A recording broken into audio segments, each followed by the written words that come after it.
A paz do Senhor, meus amados amigos e irmãos em Cristo Jesus.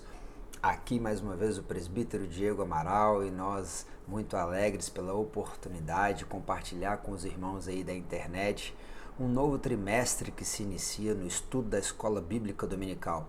Nestes 3 meses que nós desenvolveremos aqui para frente, nós veremos um estudo acerca da carta de Paulo aos Efésios, o tema das lições bíblicas da CPAD, que tem como comentarista ali o pastor Douglas.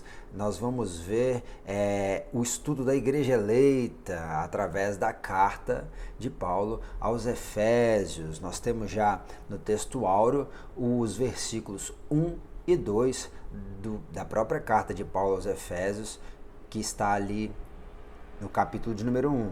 Diz bem assim: Paulo, apóstolo de Jesus Cristo, pela vontade de Deus, aos santos que estão em Éfeso e fiéis em Cristo Jesus, a vós graça e paz da parte de Deus, nosso Pai, e do Senhor Jesus Cristo. Isso também é parte da leitura bíblica em classe. A verdade prática diz: a epístola dos Efésios, ou a epístola aos Efésios, revela o propósito eterno de Deus para a igreja de Jesus Cristo.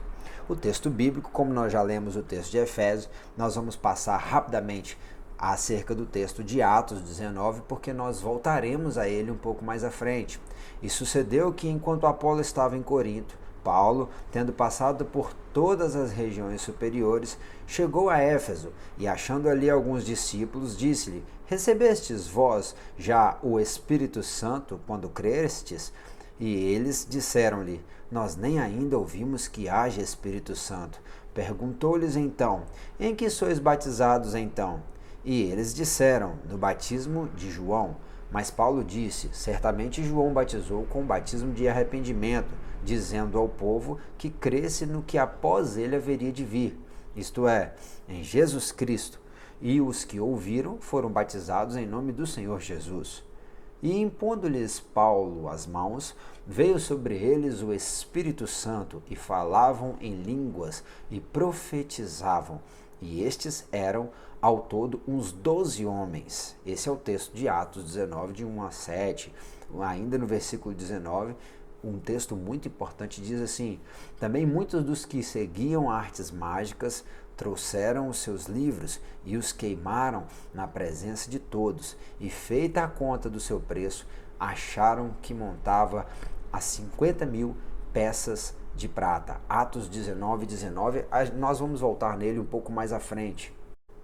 É comum a todos os grandes estudiosos da carta de Paulo aos Efésios acreditar que, na verdade, ele é o escritor, né? Paulo, as evidências são que ele seja de fato o escritor. O nome Paulo, que é um nome romano, vem também do seu nome judeu, o nome hebraico, que é Saulo. Saulo significa uma pessoa solicitada, alguém que era importante, um grande, mas Paulo significa pequeno. Na verdade, ele tinha o nome Saulo, nome hebreu, e também tinha o nome Paulo, um nome romano, porque ele era cidadão romano.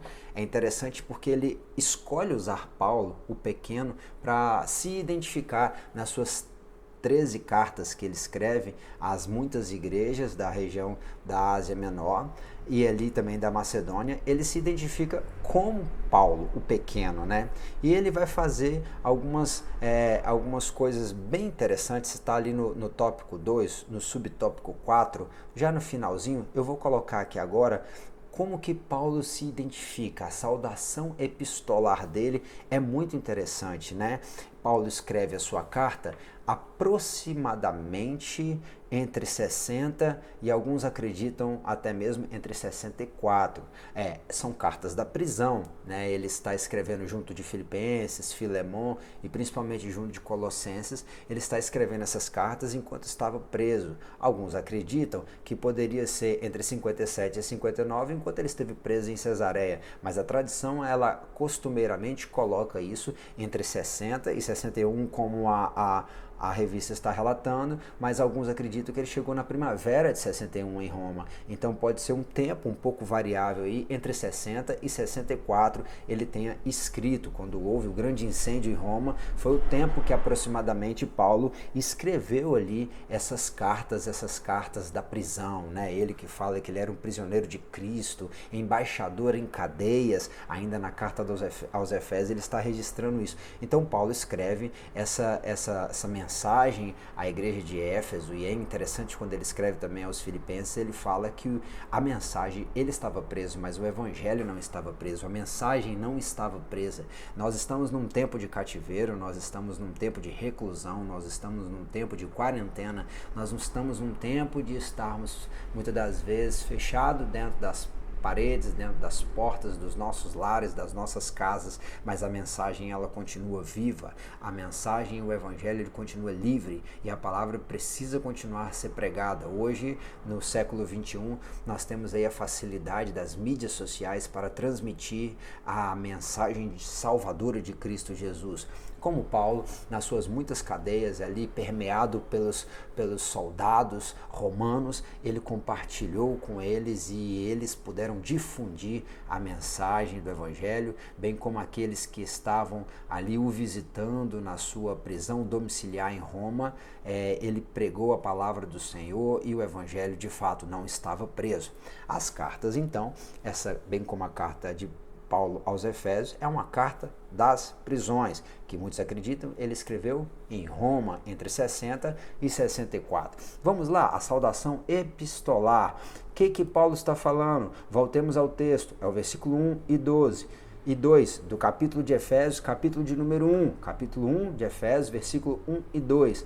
Paulo, apóstolo de Jesus Cristo. Primeiramente, ele se identifica como um apóstolo. Apóstolo, muito diferentemente de como o termo tem sido usado pelo sistema religioso contemporâneo, ele não é simplesmente um fundador ou alguém que tem uma visão, alguém que é o superior dos pastores. Não. Ele é o apóstolo, na verdade, é um delegado, alguém que foi delegado uma função, um mensageiro, alguém que é enviado com ordens, né?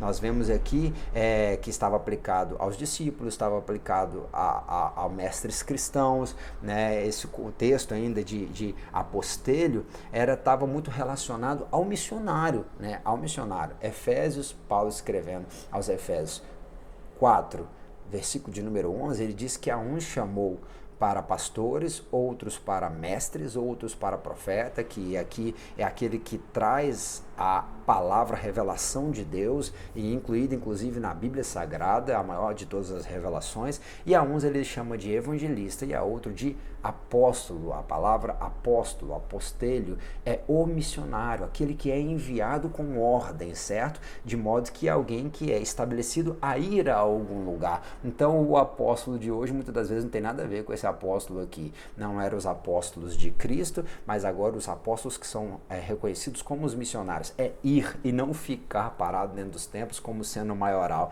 Alguém que vai para um lugar estabelecido. Olha que interessante, o último termo lá, expulsar. Muitas das vezes o missionário, assim como a vida de Paulo nos relata isso muito bem, ele era alguém comissionado a ser colocado, convidado a ir, expulso da sua comodidade. Olha, ele saía de perto dos seus amigos, da sua família, de perto dos seus irmãos em Cristo, às vezes, da estrutura do seu templo, como é o nosso contexto hoje. Ele saía de perto da sua igreja local, com estrutura de som, com estrutura de física, com todo o aparato social, com todo o reconhecimento que ele tinha, para ir para uma outra cultura, outra língua, outros hábitos, país distante, longe de tudo, da família, dos irmãos, dos amigos, e para enfrentar algo totalmente novo para poder anunciar a palavra da salvação. Alguém que é convidado, expulso da sua comodidade para fazer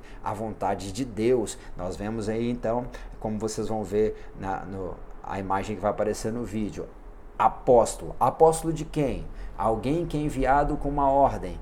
Ordem de quem? do Cristo. O que era o Cristo? O ungido. Abre comigo aí a sua Bíblia, no livro de Lucas, o capítulo de número 4, vai estar relatando Jesus falando dentro da sinagoga o texto de Isaías 61. E o que é que estava lá em Isaías 61? O mesmo que Jesus, chegando na sinagoga, pegando o livro de Isaías, o rolo do livro de Isaías e lendo a parte que estava escrito: o Espírito do Senhor está sobre mim, porque ele me ungiu para anunciar boas novas aos pobres e enviou-me para proclamar liberdade aos cativos, dar vista aos cegos, para libertar os oprimidos e anunciar o ano aceitável do Senhor. O Espírito do Senhor está sobre mim porque ele me ungiu. Jesus é o Cristo, o ungido. Sim, ele é o Messias. A profecia dos profetas de Israel sobre o Messias se cumpre em Cristo. Ele é o Filho de Deus, ele é ungido, que ele tem o poder de dar vista aos cegos, de libertar os oprimidos. Vinde a mim, vós que estáis cansados e oprimidos, eu vos aliviarei, falou Jesus no capítulo de número 11 do livro de Mateus, conhecidíssimo, extremamente utilizado por tantos em suas mensagens. Esse texto tão rico, vivo, é o que representa o nosso ungido. A mensagem do ungido era a mensagem que Paulo estava portando, alguém que era enviado com ordens do Cristo, e ele não fazia isso porque ele se achava melhor. Ele de fato, e aí nós vemos na história de Paulo, quem era Paulo? Paulo era um fariseu, era um perseguidor da igreja. A caminho de Damasco, ele ia para perseguir a igreja com carta dos maiorais entre os fariseus, entre os escribas, para poder perseguir a igreja. Mas lá no caminho de Damasco, ele teve uma experiência com Cristo. Antes, ele estava lá presente, aonde todos depositavam suas vestes, até mesmo na morte de Estevão, conforme relata Atos, capítulo de número 7. Quem era Estevão? Estevão era um dos diáconos de Atos 6, cheio de sabedoria, cheio de bom testemunho e do Espírito Santo de Deus, e esse homem santo que pregava a palavra do Senhor foi morto cruelmente, apedrejado, mas ele teve uma experiência, ele viu o céu de glória, ele viu Cristo sentado à destra do Pai, e ali nós vamos ver que Paulo estava presente, né? Aquele que era o perseguidor no caminho de Damasco tem uma experiência com Cristo, o profeta vai orar por ele, e ali ele antes pergunta: mas esse homem não é o perseguidor? Aí o Senhor fala com ele: pode ficar tranquilo, porque ele é um vaso escolhido para pregar aos judeus, aos gentios e até mesmo entre reis, entre muitos líderes. Paulo pregou a mensagem de salvação.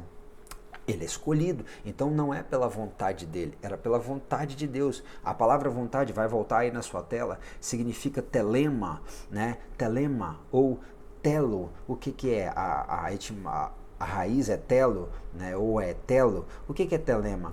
Algo do que Deus deseja que seja feito por nós.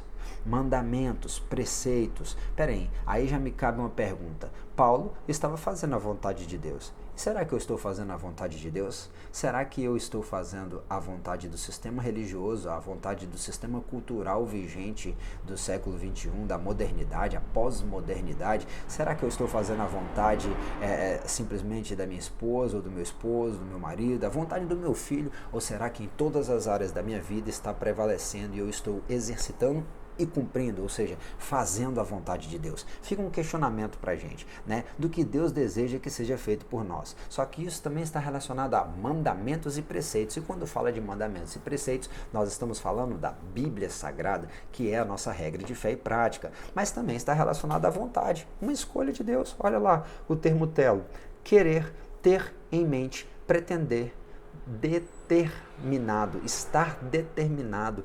O Senhor é o único que pode dizer: está determinado, está decretado. Nós muitas das vezes usamos de forma errônea: eu vou profetizar. Profetizar significa falar aquilo que Deus mandou. Então, se Deus não mandou eu falar nada, eu não posso querer induzir Deus ou falar o que Deus não falou para mim. Então, na verdade, eu também tenho que entender que eu não tenho que decretar nada. Quem decreta é Deus. Se Ele decretou, está decretado. Se Ele falou, está falado, né? Tem até um louvor. Falou, tá falado. Decretou, tá decretado. Então é por aí, é ele que determina. E ele determinou Paulo. Era a vontade dele. Sabe o que eu acho interessante aqui? Que o contexto dessa palavra, telos e telema, está relacionado à soberania de Deus. Quando ele quer, ele faz do jeito que ele quer, com quem ele quer, aonde ele quer, para que se cumpra o propósito dele do jeito que ele quer. Então nós vemos aqui Paulo que era Saulo, ou seja, ele era grande, solicitado, importante, mas preferiu se apresentar como pequeno.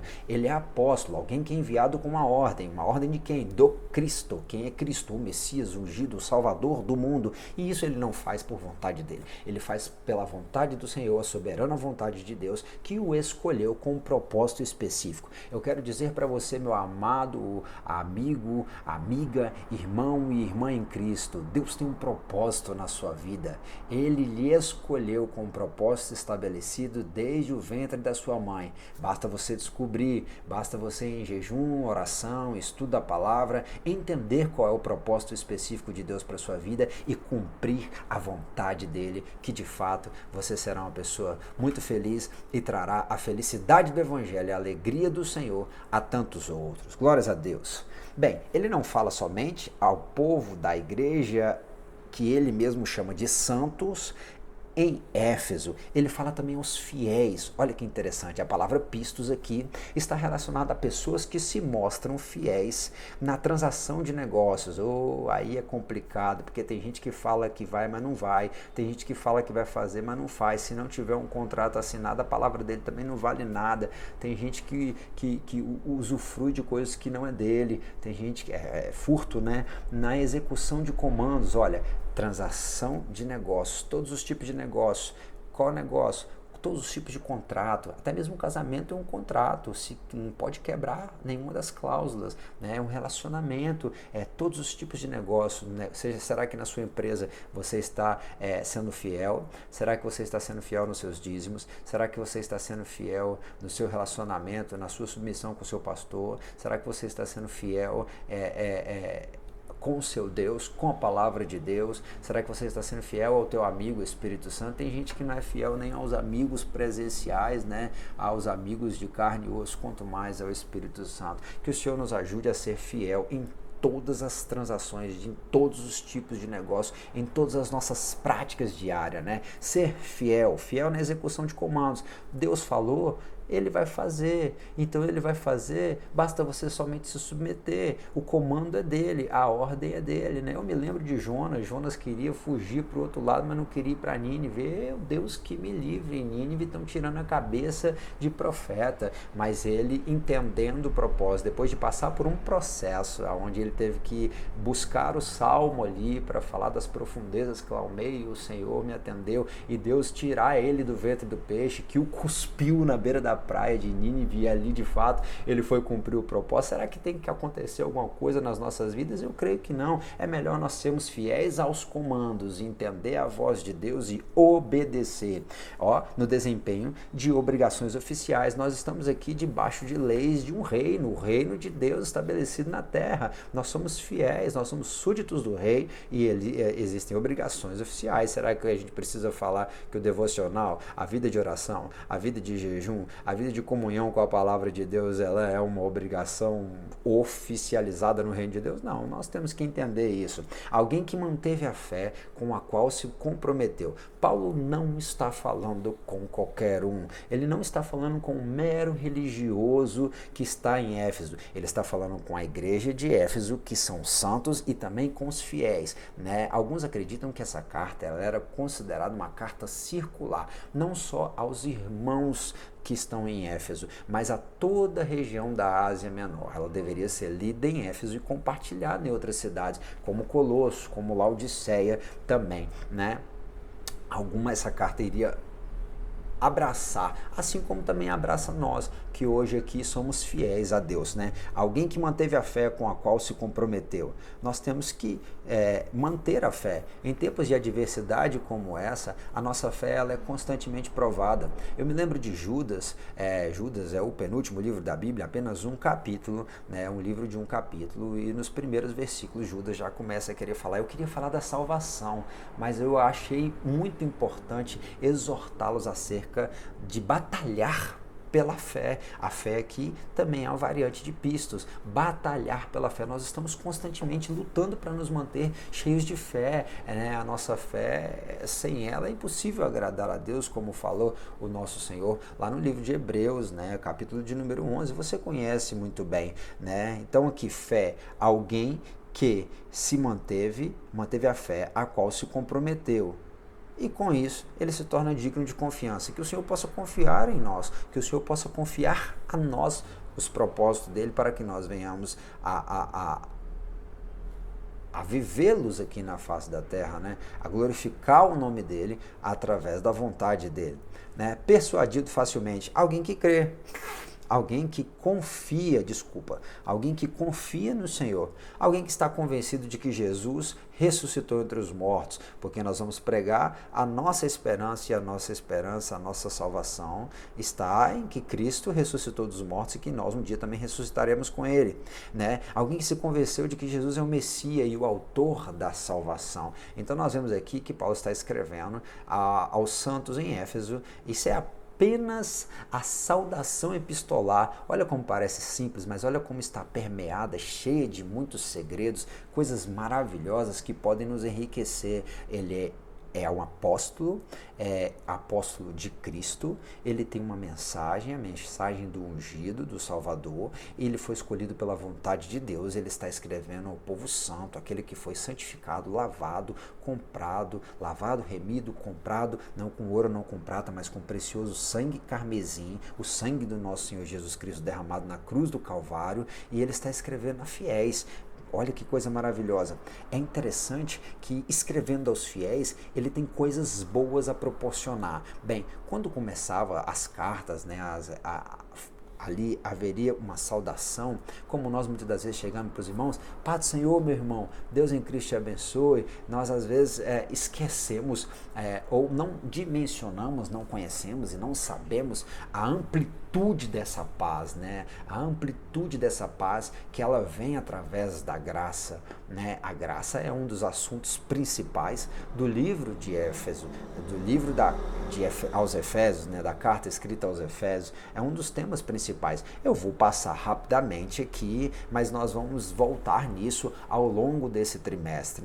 O que o Senhor, o que Paulo está desejando aos irmãos em Éfeso na sua saudação epistolar? Ele está desejando a graça e a paz, ou ele está nos lembrando ao povo que estava em Éfeso e também aos fiéis e aos santos, que o Senhor nos deu graça e paz. O que é isso, Diego? Vamos lá, carizomai, é uma variação de caris, que é a palavra que está embaixo, está relacionada a fazer algo confortável ou agradável a alguém. Deus nos fez de novo, nos colocou num lugar confortável, que é o seu abraço. Em teus braços é o meu descanso. Nós estávamos apartados de Deus, mas agora, por intermédio de Cristo Jesus, o único mediador entre Deus e os homens é Cristo Jesus feito homem. Não adianta, não tem como se ligar de novo a Deus, senão por intermédio de Jesus Cristo. Pode querer colocar qualquer outro intercessor no meio, não vai fazer sentido, está perdendo tempo, está até mesmo propagando uma idolatria, porque tudo que você coloca entre você e Deus é idolatria.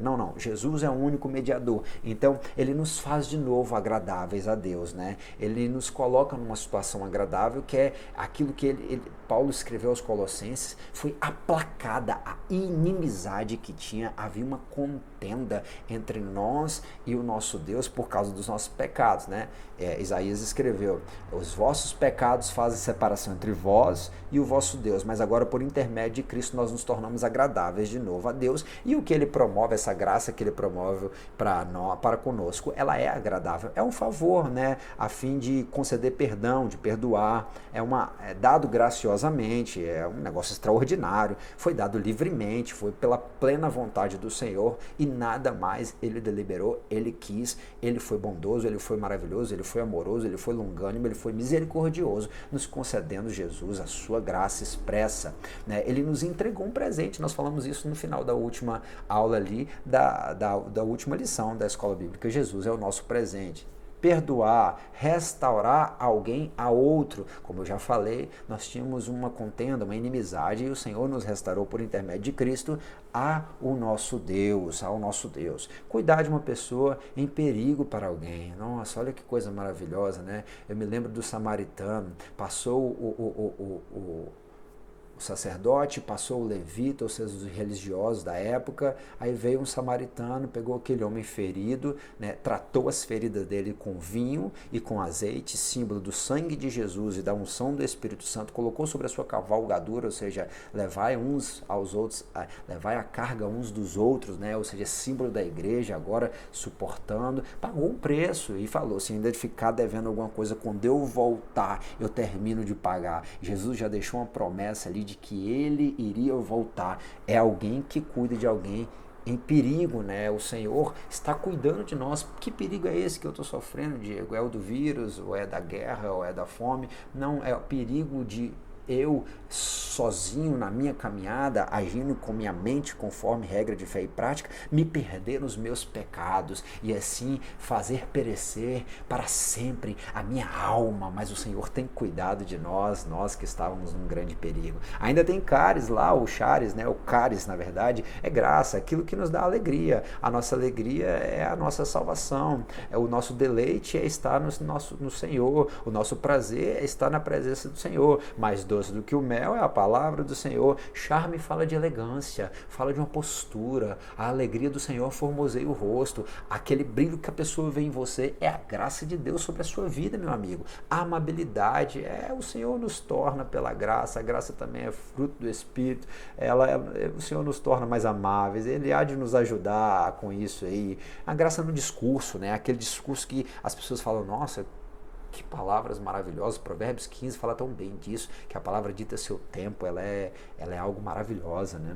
Nós temos aí a questão da paz. A paz é estado de tranquilidade nacional, mas Diego, a nação não está tranquila, não tem nada tranquilo, mas nós estamos aqui, mas nós não somos daqui, nós somos cidadãos do céu, aquela nacionalidade, aquela pátria amada, a qual a paz nunca vai ser desestabilizada, não, mas ainda assim, se os governantes eles se voltarem para Deus, Deus pode dar a sua paz, e essa paz ela está relacionada a um sentimento interno, independente das circunstâncias externas que nós venhamos a viver. Nós vemos aí a manifestação da presidente da Bolívia, o discurso do presidente do Paraguai, o próprio governador, o presidente do Brasil, falando que essa pátria, que o povo iria se reunir para orar e jejuar pela nação, o presidente dos Estados Unidos falando que lá quem comanda é o Senhor, a nação é governada pelo Senhor, né? E nós vemos aqui então o povo buscando para que Deus possa de fato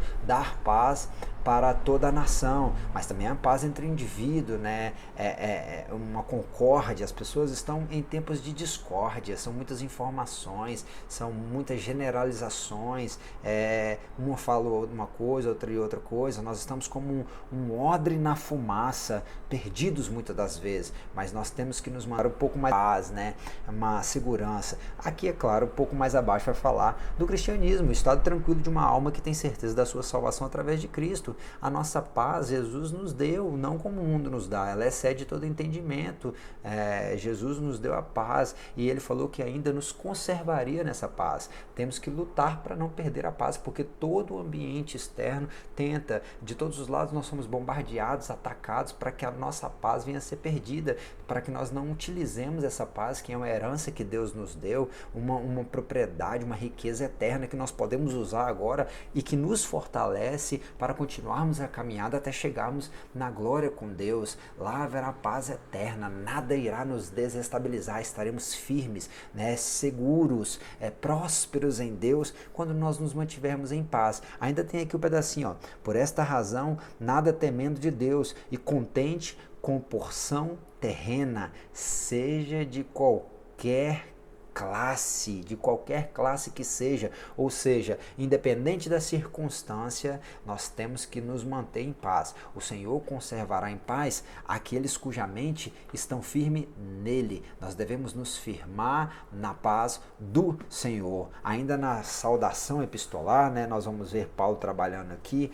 com uma palavra chamada Pai. Deus é considerado por Paulo aqui como Pai. Olha que interessante, né? É muito interessante isso daqui. Gerador, alguém que gerou, ou pais naturais, né? O pai, a mãe. Nós vamos ver aqui ainda um patriarca, como era Abraão, era chamado de pai. Alguém que tem infundido uma ideia, né? A pessoa, ela tem uma ideologia, uma filosofia, e ela consegue inculcar isso na mente de outras pessoas, né? Que cuida de outro de uma forma paternal. Isso é um título de honra. Nós vimos muito disso lá na África, quando nós moramos lá na África, onde nós vimos que as pessoas consideravam, a comunidade considerava e te chamava de pai pelo carinho, pela doação, pela entrega, por aquilo que você poderia fazer por eles, no sentido também da proteção que você poderia dar a eles. Os filhos deles estariam seguros na tua presença, de modo que você era chamado de pai, né? Aí nós vamos ver, eu quero dizer para você, isso aqui é muito interessante, muito importante, preste atenção. Ainda que você não tenha tido bons pais na sua casa, ainda que você não tenha tido bons pastores ou guias espirituais, ainda que você não tenha uma boa liderança, que o governo do país, do estado, do município não esteja bom, lideranças, pais, né? Ainda que você não tivesse ninguém que te mostrasse o caminho, ainda que você não tivesse uma referência de uma paternidade espiritual ou até mesmo intelectual, emocional, pessoa que pudesse cuidar de você, eu quero te dizer que Deus é Pai. Sim, Ele é o seu Pai Celeste que sempre cuida de você. Ele é Pai das estrelas porque Ele criou todo o universo, Pai de todos os corpos celestes. Ele é Pai dos anjos, Pai dos homens e de todos os seres que têm intelecto, pensantes que o adoram. Ele é Pai do nosso Senhor e Salvador Jesus Cristo. O próprio Cristo é chamado de Pai da eternidade porque através de Cristo nós alcançamos a eternidade com Deus. Mas o nosso Deus também Ele é Pai porque através da morte do seu Filho Jesus Cristo nós fomos adotados e agora nos tornamos parte da família dele. E ser parte da família de Deus é um dos assuntos principais da carta de Paulo aos Efésios, né? Nós somos família de Deus, né? Nós somos agora parte da família de Deus e a família é permeada pelo amor. A carta aos Efésios começa com amor e termina com amor, né? E Jesus lá em Apocalipse, capítulo de número 2, quando escreve a carta à igreja de Éfeso, ao anjo que estava na cidade de Éfeso, e depois João vai entregar essa mensagem, ele fala que aquela igreja deixou o seu primeiro amor. Então, né, nós temos que ver o relacionamento de Deus, um Pai amoroso que nos ama e que cuida de nós, né? Glórias a Deus.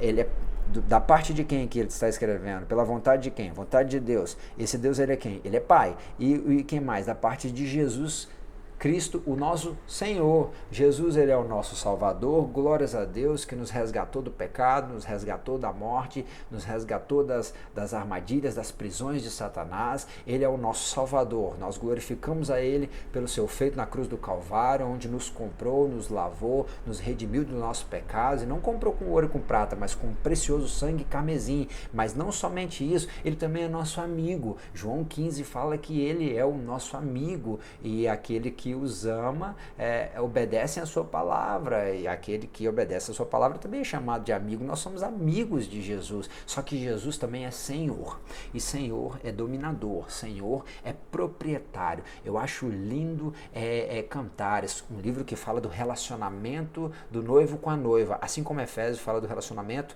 do cabeça com o corpo, né, de Cristo com a igreja, um mistério revelado que estava oculto desde a antiguidade. Nós vamos estudar isso um pouco mais para frente, né? Mas Cantares 4:12 fala bem assim: Tu és a amada minha, a fonte selada, o jardim fechado, a minha noiva, o manancial de água viva. Falando da igreja, uma propriedade exclusiva do Senhor. Nós somos propriedades exclusivas do nosso Senhor. Sim, Ele é Senhor, aquele que possui e dispõe de algo. Ele é proprietário, alguém que tem um controle da pessoa. O mestre é aquele que guia, que que nos ensina o caminho, o soberano príncipe, o chefe, né? Aí, são vários títulos que são dados a Deus e ao Messias, o nosso Senhor Jesus Cristo. Passamos então para a introdução da aula, né? Nós vamos ver que Paulo, ele faz algumas passagens na cidade de Éfeso, né?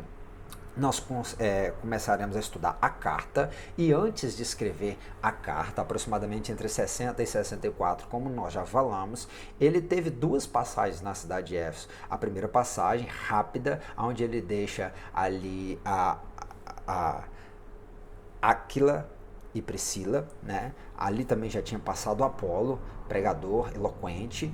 Ele vai agora, isso é Atos 18, a partir do versículo 18, uma breve passagem, e agora ele volta, né, para Antioquia, e de Antioquia ele intenta fazer uma nova viagem missionária, a sua terceira viagem missionária. E aí no capítulo de número 19 do livro de Atos, relata a chegada dele em Éfeso.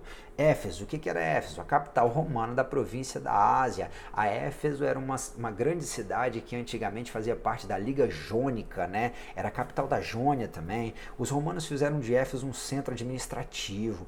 Lá era um centro administrativo, lá era um centro econômico, lá era um grande centro comercial, sim, e também um grande centro religioso, né? Na cidade de Éfeso havia um grande teatro, o maior teatro de toda a antiga história, que segundo alguns cabia entre 25 mil e poderia chegar sentadas e até mesmo 30 mil pessoas no geral, 25 mil espectadores no teatro. Lá acontecia peças de teatro, apresentações musicais, alguns tipos de jogos e também manifestações religiosas e encontros políticos, encontros sociais, onde eram deliberadas questões da cidade, né? A cidade de Éfeso, que contava com cerca de 500 mil pessoas aproximadamente, ele na época de Paulo era uma das maiores cidades, já chegou a ter o título de maior cidade cerca de um século antes de Cristo, com 250 mil pessoas, foi a maior cidade do mundo. Agora, na época de Paulo, com 500 mil pessoas, tinha também outros centros de entretenimento, alguns outros ginásios, né? As arenas. Os romanos colocavam arenas em lugares importantes do seu império. Nessas arenas tinham corridas de cavalos, as bigas, né? Nessas arenas tinham batalhas de animais ferozes entre si, de homens com animais e de guerreiros, homens com homens, que eram geralmente soldados conquistados de outros impérios, né? Nós vemos a cidade de Éfeso, uma grande cidade que tinha suas ruas todas pavimentadas em mármore, com colunas de mármore, a sua rua principal, na verdade, né, com colunas de mármore dos dois lados, né? Era uma cidade litorânea, uma cidade que tinha um porto que dava para o mar Egeu, e por ser uma cidade litorânea, recebia pessoas de diversos lugares, recebia pessoas de diversas culturas e de diversas religiões também. Além da questão comercial, uma outra coisa muito forte que acontecia eram as manifestações religiosas. Também por conta disso, muitas pessoas iam para Éfeso. Então o porto de Éfeso recebia pessoas de vários lugares, com várias culturas, com várias religiões, mas também recebiam muitos adeptos da deusa Artemis, ou também conhecida em Roma como Diana, a Diana dos Efésios, que foi adorada lá na cidade, né? É interessante que havia esse grande comércio que girava em torno, né? Nós vamos ver as passagens mais à frente, nós vamos trabalhar em torno da fabricação de pequenas estátuas de Artemis ou Diana e do templo da grande Diana. Lá havia um grande templo, todo ele construído em mármore, né? O templo da Diana dos Efésios, que tinha dimensões colossais, cerca de 50 metros de largura, 80 metros de comprimento, era considerado uma das 7 maravilhas do mundo antigo, o templo da Diana dos Efésios. Ali, nas suas moedas, acreditavam que tinha uma inscrição que dizia ser aquele povo os guardiões do grande templo da Diana dos Efésios, né? E ali aparece a imagem da Diana dos Efésios, ou da Artemis, sempre muito sensual, sempre com muito muito pouca roupa. Por quê? Porque ela era a deusa da fertilidade. E muitos pagãos, eles faziam o culto à fertilidade através de orgias sexuais, através do sexo, porque acreditava-se que o sêmen é onde estava a vida. De fato, é o que Deus usa para poder a procriação entre os seres humanos, mas eles depositavam o sêmen na comida, depositavam o sêmen na terra, né? A bacia, o ventre, a região mais, entre aspas, sensual do corpo humano era adorada, né? Então aparecia a Diana sempre seminua, sempre com pouca roupa. Vale uma reflexão aqui. Nós vemos muitas das vezes invadindo os nossos templos evangélicos, até mesmo pessoas com pouca roupa, com partes do corpo exposta, com transparências. Isso me lembra muito as imagens que vocês estão vendo aí das imagens de Diana dos Efésios. Não está muito diferente, infelizmente. E aí nós temos que ver se o culto é o culto de santos, porque sem santidade ninguém verá o Senhor, a qual Paulo está escrevendo aos santos que estão em Éfeso, ou se era um culto pagão, um culto a Diana dos Efésios, que sutilmente tem entrado no nosso meio. Vale a reflexão, né? A Diana, ela era a deusa da fertilidade, da caça, da lua, protetora dos animais, sempre envolvida com muitos animais, sempre com o seu arco, né? Ela fazia-se muitas imagens dela como era a imagem de Diana que era vendida em Éfeso, e infelizmente, como é muitas das vezes algumas religiões pagãs, claro, que na verdade fazem os seus ídolos e vendem a homens de mente cauterizadas pelo diabo. Isso são pessoas que se deixam enganar. É claro que isso tudo é feito para alguém ganhar dinheiro. Infelizmente, as religiões viraram um grande negócio e não é de hoje, acontecia também em Éfeso. Mas o Salmo de número 115 nos exorta: aqueles que adoram essas imagens, que têm olhos, mas não vê, que têm ouvidos, mas não ouvem, que têm braços, mas não abraçam, que têm pés, mas não andam, eles serão como eles, ou seja, mortos, porque esses deuses pagãos, essas imagens não têm vida. O único Deus vivo é o nosso Senhor, que nós conhecemos por intermédio do nosso Senhor e Salvador Jesus Cristo. Então não adianta, né? Só tem Jesus Cristo, que é o mediador entre Deus e os homens, Jesus Cristo feito homem. Não adianta a gente querer colocar ninguém entre nós e Jesus. Não, só ele é que é o mediador, né? E as pessoas acreditavam na grande Diana dos Efésios. Isso gerou um grande problema. Paulo, no capítulo de número 20, ele vai exortar que esteve cerca de 3 anos pregando entre aquele povo. Ele esteve 3 anos pregando entre aquele povo. O capítulo de Atos 19, nós temos esse texto na leitura bíblica, nós já lemos, e eu vou comentar um pouco mais, desde o versículo de número 1 até o versículo de número 9, vai mostrar, né, a chegada de Paulo naquela cidade, né?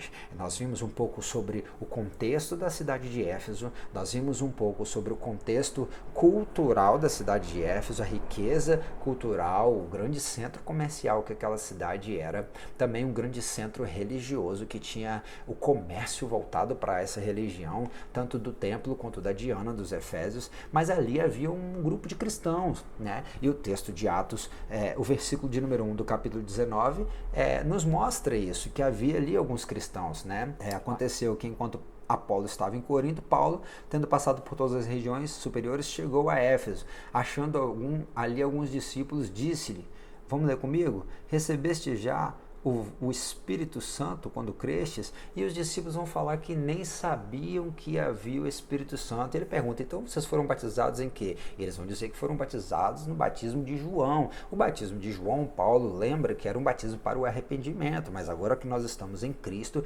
nós temos o batismo que o próprio João predisse que seria, que Jesus nos batizaria com fogo e com teu Espírito. E ali, essa é uma mensagem importante, porque o batismo com o Espírito é símbolo da vida e do poder do Espírito Santo de Deus atuando em todas as áreas do crente, inclusive no batismo com fogo, porque o fogo queima a velha natureza, e isso está relacionado ao contexto do povo que vivia em Éfeso, né? Um povo que necessitaria de passar por esse batismo. E ali Paulo começa a orar por aquele povo, estende, impõe as mãos sobre eles, e Deus os nos batiza com o seu maravilhoso Espírito Santo. Isso é uma obra extraordinária que só Deus pode fazer. Mais à frente nós vamos ver o caso dos filhos dos adivinhadores, dos exorcistas, né, que tentam fazer isso em nome de Jesus e de Paulo e acabam envergonhados. A obra do Espírito Santo é do Espírito Santo, é Ele que faz. A obra de Deus é de Deus. Ele tão somente nos dá a maravilhosa oportunidade de participar daquilo que Ele está fazendo. É pela graça, é dom de Deus. Ele que faz para a edificação do teu povo.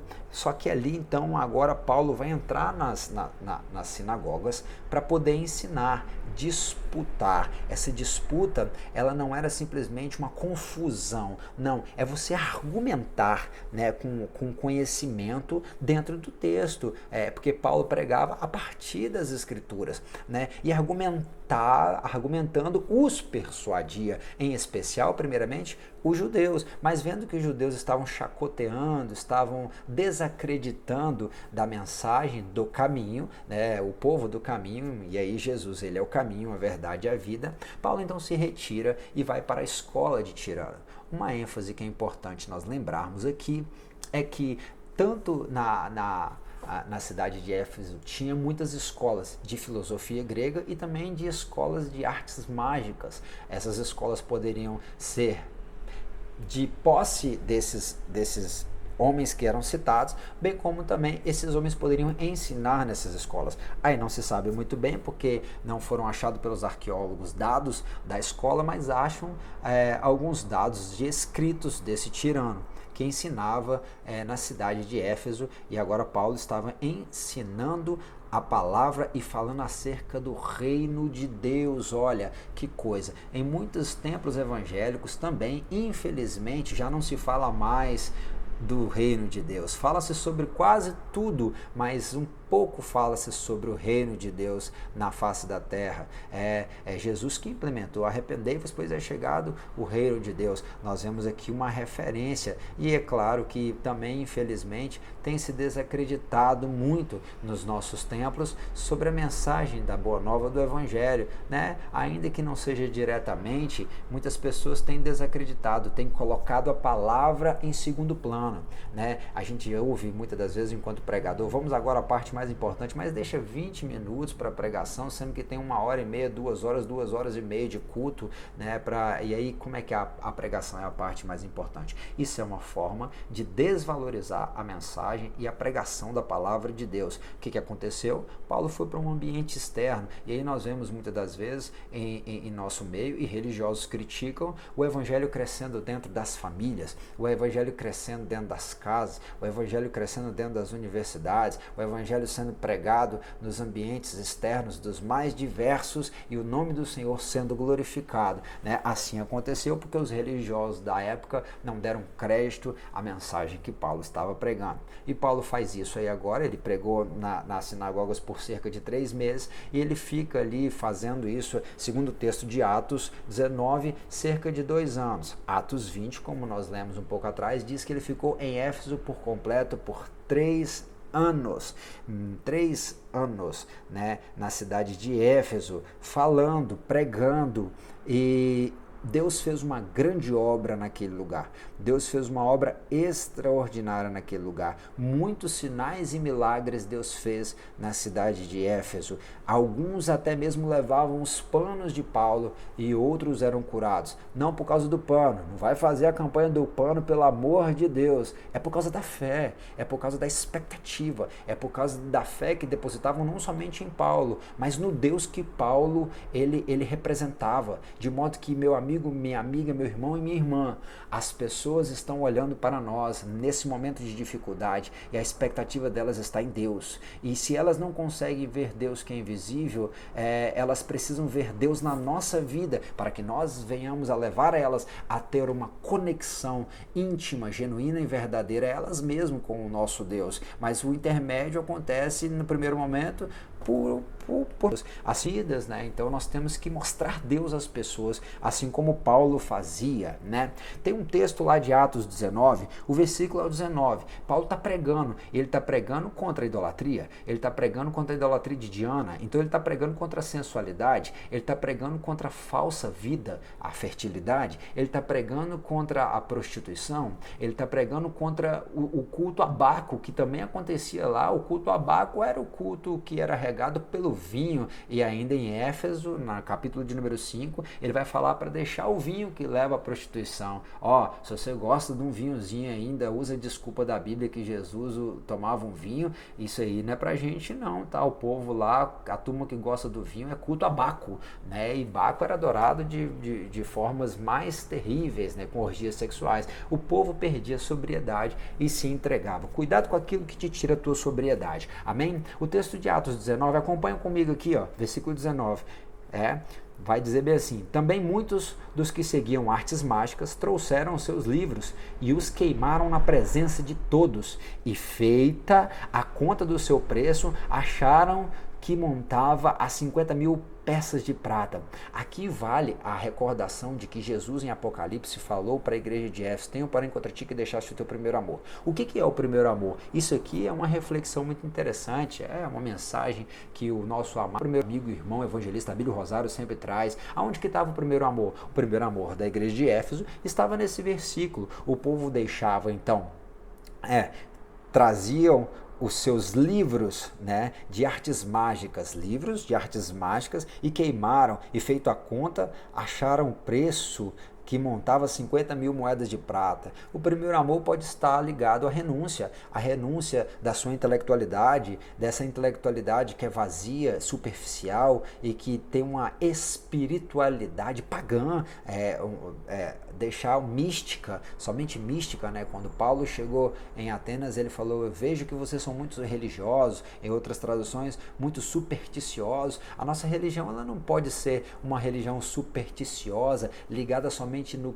nos costumes, no que diz a nossa religião. Nosso cristianismo, ele tem que ser bíblico. Sim, então nós temos que renunciar para alcançar o primeiro amor, através de quê? Uma renúncia da nossa intelectualidade, como nós vivemos no mundo, uma renúncia da nossa antiga religiosidade, espiritualidade, e até mesmo uma renúncia financeira, porque isso pode gerar algumas perdas. Para o povo de Éfeso era quase 50.000 moedas de prata, uma riqueza. Assim a palavra do Senhor crescia poderosamente e prevalecia, e não somente ao perigo, aqui prevalecia não somente em Éfeso, mas também em toda a Ásia. Olha o que agora os ourives, né, Demétrio, incitando os ourives, porque ele ganhava muito dinheiro daquele povo, ele vai falar lá nos versículos 27 e 29, olha: e não somente há o perigo de que a nossa profissão caia em descrédito, mas também de que o próprio templo da grande deusa Diana seja estimado em nada, vindo a ser destruída a majestade daquela que toda a Ásia e o mundo veneram. E ouvindo, encheram-se de ira e clamaram, dizendo: grande é a Diana dos Efésios. E encheu-se de confusão toda a cidade, e unânimes correram ao teatro, arrebatando a Gaio e Aristarco, macedônios, companheiros de Paulo, na viagem. Olha, Paulo estava pregando e o povo estava deixando de quê? Deixando de acreditar em Diana. Quem deixava de acreditar em Diana deixava de comprar as imagens de Diana e do templo de Diana, e isso estava gerando problemas econômicos. O que moveu o coração dos homens daquela cidade não estava nem somente relacionado a Diana. As pessoas até usam alguns argumentos que buscam exaltar a seu Deus, mas na verdade são só argumentos que na verdade são defesas para elas poderem não perderem fatores econômicos, né? Assim era na cidade de Éfeso. Então Paulo queria se apresentar ali no teatro, os irmãos não deixaram, Deus o livrou de forma maravilhosa de poder perecer, às vezes, talvez antes da hora ali, mas ele pregava, e ele pregava contra a idolatria, ainda que a idolatria fosse o que movesse aquela grandiosa cidade, né? E ali Demétrio está incitando os ourives. Tem uma imagem do povo botando fogo nos seus rolos de livros, tem a imagem de Paulo pregando, e tem a imagem ali de Gaio e Aristarco sendo presos, né, no lugar de Paulo, né? Aí nós vamos entrar Nós falamos um pouco do tópico 2, né, sobre o contexto da cidade de Éfeso, o cultural, religioso, dos irmãos que haviam em Éfeso, do problema que foi gerado lá em Éfeso por conta da pregação de Paulo. E nós temos aí, por final, os propósitos da carta, né? Como um contexto geral, hoje é uma aula inaugural desse trimestre. A carta de Paulo, ela vai trabalhar com assuntos do mais diversos, né? Ele fala das bênçãos espirituais em Cristo, das ações de graças e oração que ele prestava junto aos irmãos, fala do grande amor, o grande amor que havia desde o capítulo de número 1, lá entre os Efésios, fala da salvação pela graça. Então, só um subtítulo, né? Fala muito da união em Cristo. O propósito da carta, nós temos aqui, como já falamos, que a carta é um tratado teológico que coloca Cristo como o cabeça e a igreja como o corpo, já foi mencionado em Romanos 12, 1 Coríntios capítulo de número 12. Paulo tem um propósito de pastorear muitas necessidades dos irmãos, realçando o cumprimento do plano eterno de Deus na pessoa de Jesus Cristo. Havia preocupações com a unidade e paz entre os gentios e os cristãos judeus, né? Porque os judeus se achavam melhores do que mas não, ele está falando só existe uma igreja, só existe um corpo, só existe uma igreja. Agora, a igreja nova estabelecida em Cristo, ela não tem judeus e ela não tem gentios, ela tem o corpo, a igreja, certo? É um corpo só. E ele falava muito dessa unidade, né? Eu até li aqui, ó, olha que interessante. Leia o versículo 1, o 2 do capítulo de número 4 e depois a gente lê o 3, que é um dos outros temas também. Ó, portanto, como prisioneiro do Senhor, rogo-vos que andeis como é digno da vocação. Nós andamos como vocação de igreja, como vocação de ser filho de Deus, que recebeste, nós recebemos isso de Deus, com toda humildade, mansidão, longanimidade, suportando-vos uns aos outros em amor. Aí o versículo de número 3 já fala, bem como o versículo de número 30, sobre um outro propósito da carta, que é mostrar a importância do Espírito Santo, que trabalha essa humildade, mansidão, longanimidade, e nos ajuda a suportar uns aos outros, né? A ter o outro como mais estima do que nós mesmos, né? Olha lá o versículo de número 3, procurando guardar a unidade do Espírito no vínculo da paz. É o Espírito Santo que faz uma grande obra em nós, de modo que o versículo 30 vai falar para não entristecermos o Espírito Santo de Deus, no qual nós fomos selados. Ele é o selo da nossa redenção. Nós que cremos que o Senhor Jesus Cristo veio e morreu e ressuscitou, ele falou que não nos deixaria órfãos, mas nos enviaria o outro Consolador,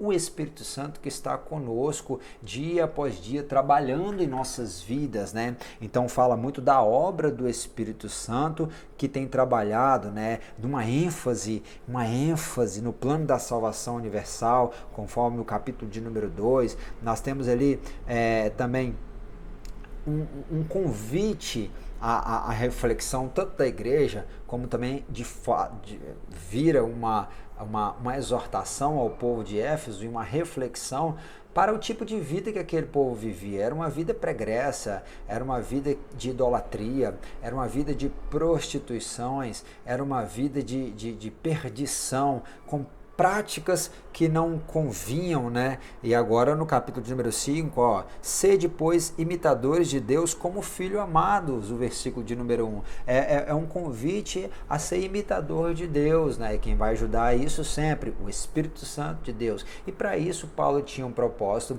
de ensinar e de proporcionar um melhor entendimento aos novos convertidos que vinham do mundo pagão, que vinham do mundo helênico, que vinham da filosofia, que vinham das culturas místicas, das culturas mágicas, do ocultismo. Olha, a Bíblia diz que aquele que está na luz venha para a luz, para que as suas obras sejam manifestas. É o finalzinho do capítulo de número 3, conforme escreveu João, o evangelista João.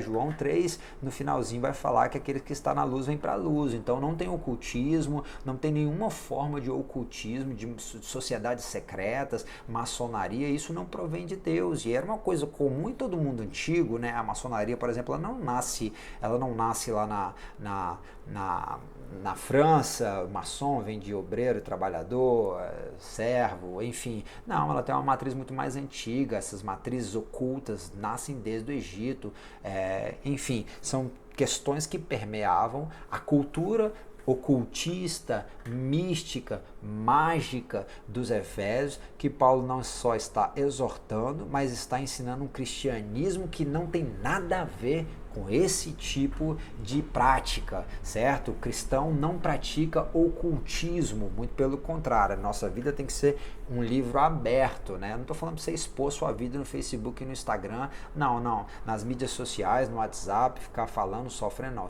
Chora aos pés do Senhor. Eu estou falando de ser uma vida aberta, onde você não tem nada a esconder de ninguém, né? E aí nós estamos vendo essa preocupação de Paulo proporcionar esse entendimento. Eu vou ler aqui, acompanha comigo Efésios 1, de 17 a 20, fala um pouco sobre esse desejo do apóstolo de estar ali trabalhando com esse entendimento. Olha, para que o Deus de nosso Senhor Jesus Cristo, o Pai da glória, vos dê em seu conhecimento o espírito de sabedoria, mais uma vez o Espírito Santo trabalhando, e de revelação.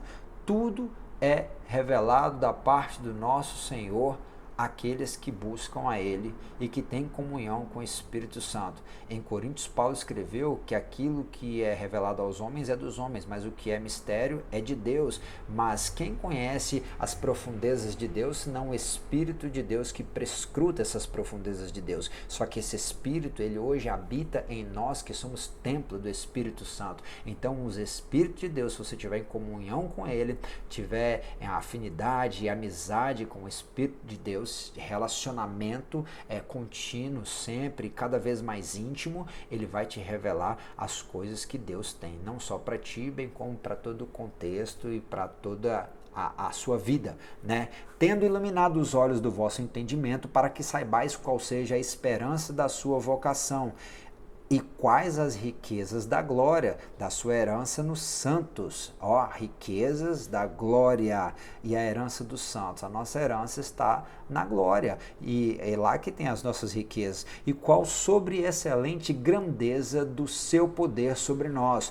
Nós quem? Os que cremos, segundo a operação da força do seu poder, o poder de Deus, o poder de operar milagres, o poder de curar, o poder de fazer uma grande obra, está também aparecendo como um poder de trabalhar em nossas vidas, de mudar o nosso caráter, de trabalhar nas nossas emoções, nos nossos sentimentos, de mudar toda a nossa vida, uma transformação de vida, o poder de Deus trabalhando, que manifestou em Cristo, ressuscitando-o dentre os mortos e pondo-o à sua direita nos céus. Olha, a combinação, mais uma vez, de doutrina, fé e prática é a referência da vida cristã expressa aos Efésios, né? Uma vida com Deus. Vai falar também das questões da família, do marido com a esposa, com os filhos, né? De uma herança, né? De uma promessa com a herança, e por final vai terminar a carta com a passagem mais conhecida, que é a parte da armadura de Deus. Nós estamos numa grandiosa guerra espiritual, nós não lutamos contra homens, não é contra os nossos irmãos, ou contra quem não é, ou crê ou deixa de crer. Não, nós não lutamos contra homem, não é contra governante, não é contra partido político, nós lutamos nas regiões celestiais contra principados e potestades, hostes espirituais da maldade, que interferem em todas as áreas da vida humana, de modo que a nossa batalha ela é uma batalha espiritual. E aí muitos desses dias de batalha não são dias de glória, são dias difíceis, são dias maus, a qual Paulo vai exortar a igreja que estava em Éfeso a se preparar para o dia mau, se fortalecendo aonde? No Senhor e na força do seu poder, vestindo toda a armadura de Deus. Não é só uma parte, é toda. É o capacete da esperança da salvação, cingindo os lombos com a verdade, calçando os pés na preparação para anunciar o evangelho da paz, vestindo a couraça da justiça, o escudo da fé, empunhando a espada do Espírito e orando sem cessar, orando em todo tempo, e também por ele, assim como eu peço também que os irmãos orem por mim. Uma panorâmica geral, a própria revista ela traz aí para os professores, e nós estamos passando também um quadro com um esboço geral da Epístola dos Efésios, né, mostrando aí algumas coisas, e eu espero que essa aula possa ter sido edificante para a sua vida.